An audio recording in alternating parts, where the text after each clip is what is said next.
I never thought I'd be the woman to fall out of love with my husband, the kind who sneaks around, deletes text messages and lies about working late. Yet here I was, sitting in my car outside David's apartment, watching the minutes tick by on my dashboard clock, trying to convince myself that what I was doing wasn't wrong. But it was. I knew it was. The autumn rain tapped against my windshield in an irregular rhythm, matching the unsteady beating of my heart. My wedding ring felt heavy on my finger, a weight I'd been carrying for the past 8 years. I twisted it absently, remembering the day Michael slipped it on my finger. We'd been so young, so sure, so in love, or at least I thought we had been. Now at 32, I wasn't sure of anything anymore. My phone buzzed with a text from David. "Are you coming up?" 3 simple words that made my stomach flutter in a way it hadn't in years. I grabbed my purse, checked my lipstick in the rearview mirror, and stepped out into the rain. The guilt that had become my constant companion followed me across the parking lot, up the stairs, and to his door. David opened it before I could knock. He always seemed to sense when I was near, like we shared some invisible connection that defied explanation. His dark eyes found mine, and just like that, the guilt evaporated, replaced by something electric, dangerous, and thrilling. "Sarah!" He said my name like a prayer, pulling me inside and into his arms. I knew I should push him away. I should go home to my husband, who was probably sitting at our kitchen table right now, working late on his laptop like he always did. Michael was a good man, dependable, successful. The kind of husband my mother had always said I should marry. But David made me feel alive. "We need to talk," I whispered against his chest, even as my fingers curled into the fabric of his shirt. "We always need to talk," he murmured, his lips finding my neck. "But we never do." He was right. We'd been avoiding the conversation for months now, ever since that first night at the gallery opening when our eyes met across a room full of people. I was there covering the event for the local magazine where I worked as a features writer. He was the artist whose haunting photographs of everyday people had captured the city's attention. I'd approached him for an interview, professional and poised, notebook in hand, but something sparked between us during that first conversation. Something that made me forget about the interview entirely. We talked for hours about everything and nothing, art, life, dreams, fears. By the time I realised how late it was, Michael had called 3 times wondering where I was. That should have been my warning sign. Instead, it became the first of many lies. "I mean it this time," I said, finally stepping back from David's embrace. "Things are complicated at home." David's expression darkened. He ran a hand through his already messy black hair, a gesture I'd come to recognise as a sign of frustration. "Are they? Or are you just afraid to admit what you really want?" The question hung between us, heavy with implications. What did I want? The safe, comfortable life I'd built with Michael, or this passionate, uncertain future with David? I moved to his window, watching the rain blur the city lights into watercolour smears. "Michael's been asking questions. He knows something's different." "Different how?" He said I seemed distant, that I'm not present anymore. I wrapped my arms around myself, remembering the hurt in Michael's eyes during our argument last night. He asked if I was having an affair. David came up behind me, his hands settling on my shoulders. "What did you tell him?" I lied. Again. The words tasted bitter in my mouth. I told him I was just stressed about work, that the new editorial position was taking up all my mental energy. "And he believed you?" I turned to face him. "I don't know. Maybe. He wanted to." That's the thing about Michael. He always wants to believe the best in people. Especially me. David's hands fell away from my shoulders. He moved to the kitchen counter, where a half-empty bottle of red wine stood next to 2 glasses. Without asking, he poured us each a drink. It had become our ritual over the past few months, wine and conversations that skirted around the truth of what we were doing. "You know what I think?" He handed me a glass. "I think you're punishing yourself for wanting something more than what you settled for." "I didn't settle," I protested, but the words sounded hollow even to my own ears. "Didn't you?" His eyes held mine over the rim of his wine glass. "When was the last time you and Michael really talked? Not about work or bills or whose turn it was to do the laundry, but really talked." I took a long sip of wine to avoid answering. The truth was, I couldn't remember. Somewhere along the way, Michael and I had stopped sharing the important things. We'd become experts at discussing the mundane details of our lives while avoiding anything deeper. That's what I thought, David said softly. It's not that simple. It never is. He set his glass down and moved closer to me. But that doesn't mean you have to stay trapped in a life that's slowly suffocating you. I'm not trapped, I insisted, even as tears pricked at my eyes. Michael loves me. But do you love him? The question hit me like a physical blow. Did I? 8 years ago, I would have answered without hesitation. Now I wasn't sure I remembered what love was supposed to feel like. Was it the comfortable familiarity I had with Michael? Or was it this consuming fire that David ignited in me? I don't know anymore, I whispered. David took my wine glass and set it aside. His hands cupped my face, thumbs brushing away tears I hadn't realised were falling. Then let me help you figure it out. His kiss was gentle at first, a question more than a demand, but when I responded, it transformed into something desperate and hungry. This was how it always happened, all my good intentions dissolving under the heat of his touch. Later, lying in his bed with my head on his chest, I listened to the steady rhythm of his heartbeat and tried to imagine a future where this could be my normal, where I wouldn't have to sneak around and lie, where loving David wouldn't make me feel like the villain in my own story. "What are you thinking about?" he asked, his fingers tracing patterns on my bare shoulder. "The future," I admitted. "What happens next? What do you want to happen next?" I propped myself up on an elbow to look at him. In the dim light filtering through his bedroom window, his features were soft, almost vulnerable. This was the David no one else got to see. Not the confident artist who commanded attention at gallery openings, but the man who read poetry late at night and cried at old movies. I started, then stopped. What did I want? A clean break? A fresh start? Or just the courage to face the mess I'd made of my life? "I want to stop feeling like I'm living 2 separate lives," he nodded slowly. "Then maybe it's time to choose one.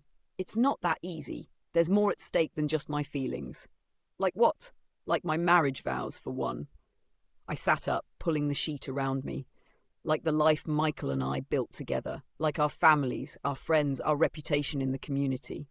"All things that matter less than your happiness," David argued, sitting up beside me. "Does happiness justify destroying someone else's life?"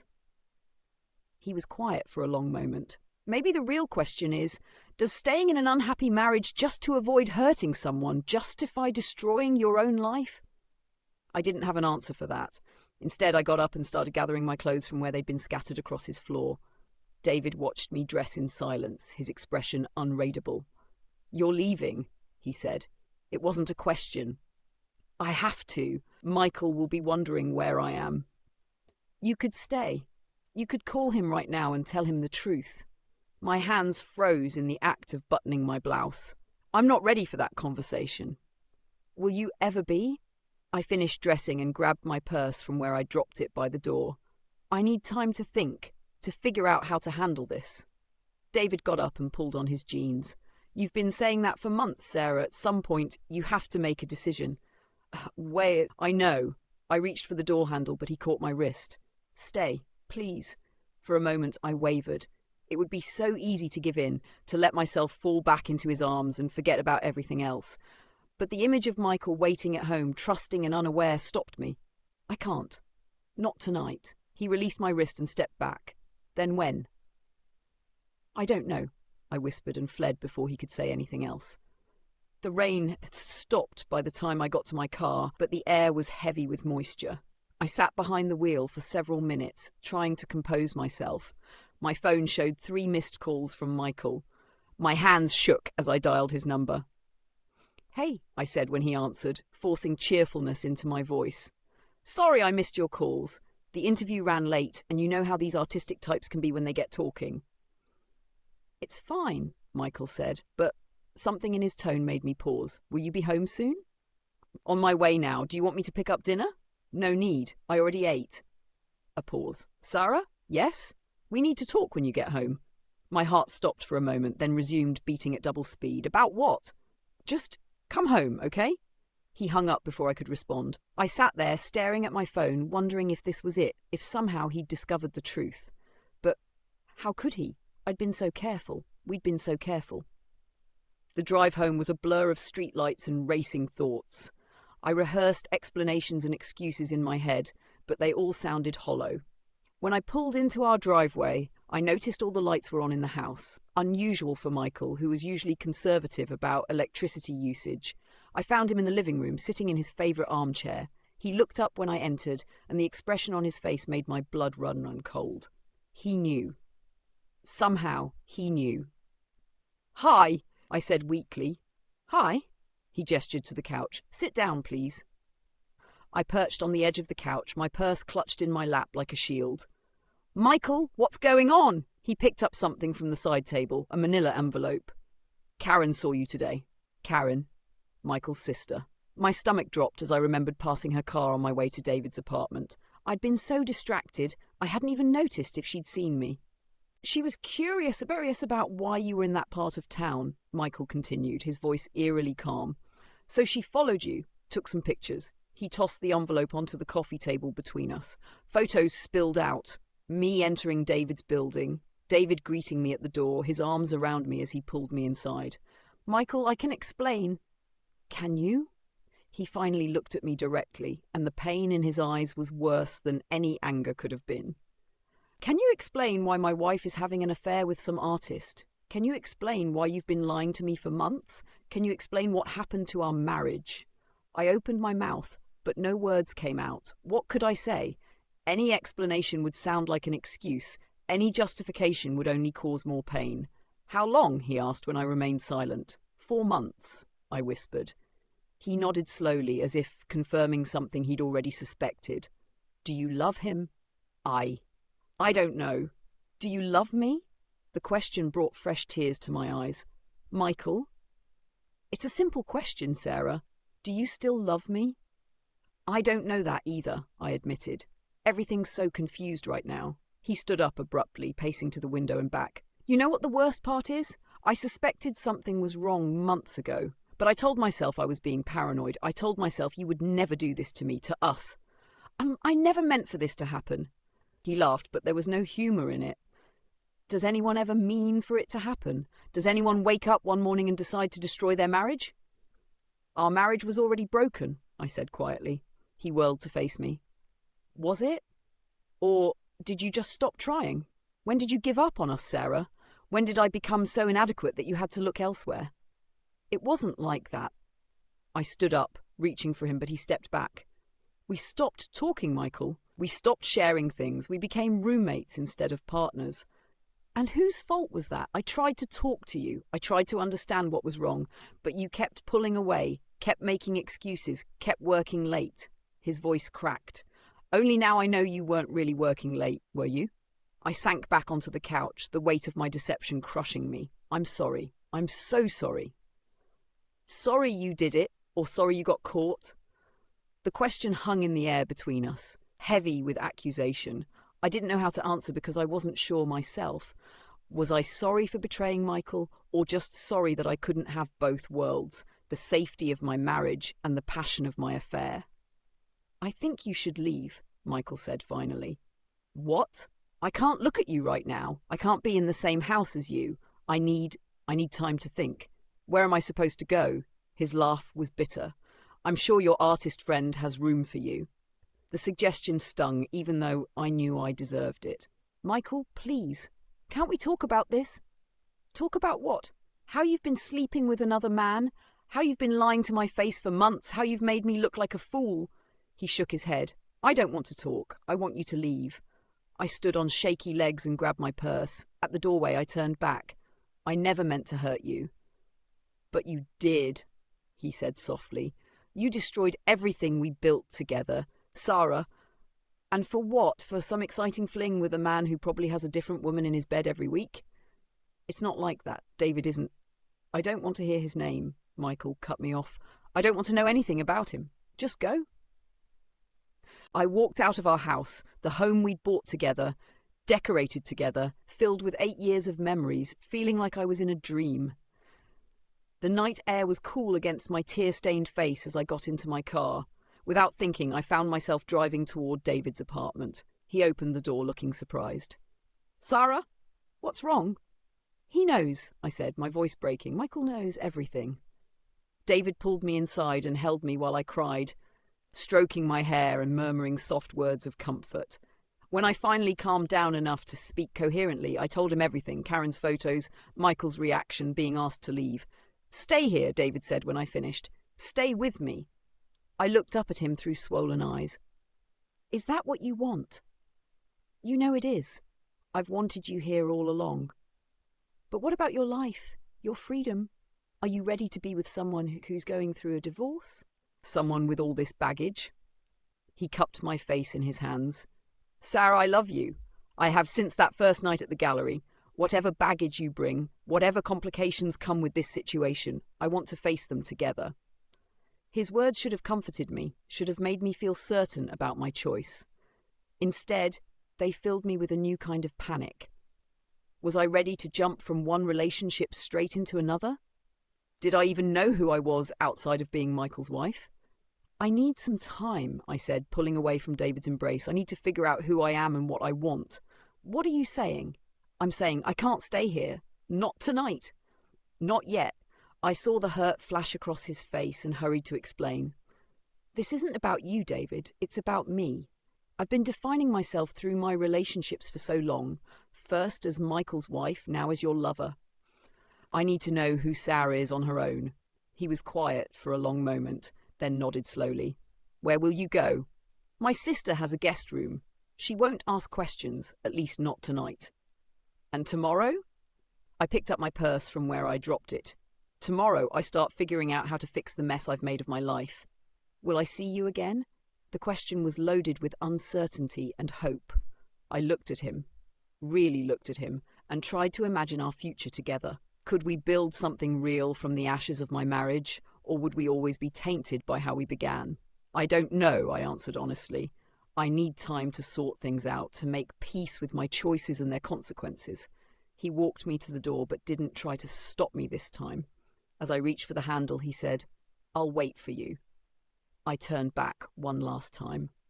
"Don't. Live your life, David. If we're meant to be together, we'll find our way back to each other. But I can't ask you to put your life on hold while I figure out mine." The drive to my sister's house was long and quiet. I thought about Michael, alone in our house, probably unable to sleep in our bed. I thought about David, waiting in his apartment, probably hoping I'd change my mind and come back. I thought about the woman I'd become, someone I barely recognized anymore. My sister opened the door in her pajamas, took one look at my face, and pulled me into a hug. She didn't ask what was wrong, didn't demand explanations. She just led me to her guest room and promised we'd talk in the morning if I wanted to.